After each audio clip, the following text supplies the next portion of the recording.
Yep. So, the last part of planning, I think this will be the last 10 minutes for planning. What we need to focus on is it's going to be, the other type of plans that will be working together with your PQP. Yeah? And is stated, I mean, this is a very good chart here. That overall project management plan, you will have design plan, your consultancy plan, your construction plan, and all these plans, okay, it will, your contract planning as well. And within the different type of plan, you will need to incorporate your quality plan together. It is just not leaving PQP and QMP towards the end when you're doing the production, when you're doing the construction, it's already too late. You need to get it out as soon as possible, especially in design phases and also in the design conceptualization phases and then the verification phases. And then also some you may need to have it with the sub-consultant or the sub-contractor. It has to be as early as possible. When we look at value engineering, it has to be done in the design stage. So PQP also has to be done in the design stage. The problem is with a lot of PQP in engineering, we like to do it at the construction stage or not even at the construction stage, is when the problems start to crop up on site and we start to manage. So it is very important that we don't limit ourselves to that stage, that level. It has to come in earlier stages when you're conceptualizing, when you're developing the ideas, and it will be even more perfect in that sense. If you do it during construction stage or during the production or prior, right before the production stage, in your planning stage, well, you may have already missed out some points that could have been resolved during the design or during the development stage of the idea. So it can be costly as well. Because if you do it earlier, it will probably avoid certain things, and certain things may not need even to be managed or put in the construction plan. So traditionally, engineering would like to do it. We normally do it prior to construction, prior to production. So then the issue is even worse is you get the builders to do the construction quality plan. And what would the builder say is the builder, of course, would want an easy way out. Who is going to step? If I need to take 10 steps to do it, but you need to monitor me 10 steps, why not I just give you 2 steps, and then you only need to monitor me 2 steps, you see, and I don't want you to come and talk to me every day and ask me to submit paperwork every day, isn't it so bothersome? So if you ask the contractor or the builder or the producer or the people who actually come up with the final product to do that, well, they wouldn't be very serious about it. They will know what to do. They want to know what to do. Even if they know they have all the procedures in place, they're not going to tell you every single step. Some of these they trade secrets as well. Why should I tell you? You see, as a client, I don't want it. I mean, I don't want to transfer my knowledge to you just like that. And what I will do is I will give you very minimum. If I can reduce the testing requirement, I will reduce the testing requirement. And then you send it to the designer, and the designer said, no, this is not what we want. It's already defeating the purpose. So we're just wasting each other's time, isn't it? So if P2P or QMP can be worked down together from the very early stage together with the client and the designer during the design stage, and the design can propel into the construction stage, then the designer and the contractor or the builder can work together. Client designers and client work together, and then client and contractor work together, and then you verify these plans. And wouldn't that be, the P2P is a lot more meaningful, the manual will be a lot more meaningful in delivering the end product. That's what I would really emphasize on in that sense, okay? And a lot of these industries, we like to use specification.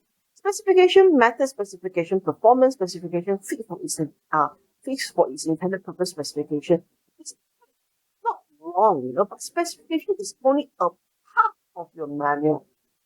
Specification, it tells you what you want to see at the end of the day. It doesn't tell you how you want it to be performing at the end of the day. It doesn't tell you the process that needs to be done in order to go to that stage, you see.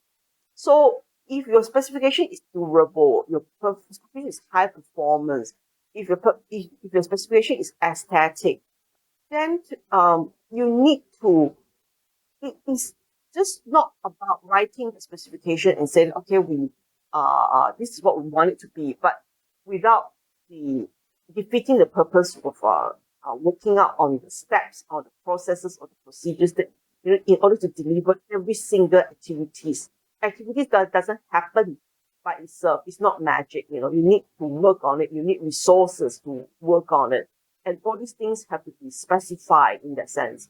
So you don't just talk about how you want it to be performing. That is all the physical attributes. Okay, and method specification also does not really talk about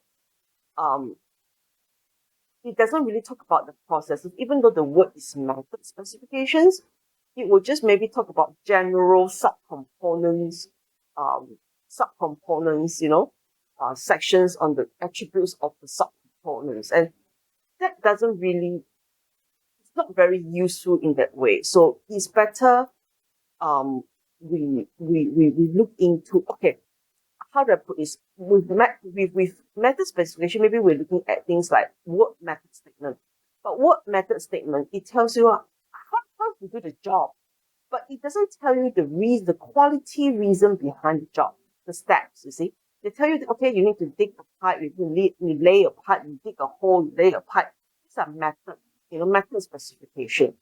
But it doesn't tell you that whenever that you want to dig a hole, it has to be what sort of sizes, what sort of depth, and is there any specific requirement? Why do you need to have this specific requirement? If it doesn't happen, who is checking? And if it's checking is not meeting the requirement, what do we do in order to make it better? So it's not right just to say, okay, you do it like this, like this, like this. It's just like you want to be a good driver. So the method specification will tell you that, you sit in the car, you drive the car, you turn on the car, it's like that. The performance is like, you need to drive up to 60 kilometers per hour. You need to drive 100 kilometers per hour in 2 minutes, for example. So those are performance specification. So it's not just good. It doesn't make a lot of sense just to tell people what to do and what you expect, but you need to tell them that, certain processes, certain activities need to be done in very specific ways. And then in that specific ways, you need to reason out all the checking, all the testing, all the review, all the data collection for you to make sure that the final product is actually good.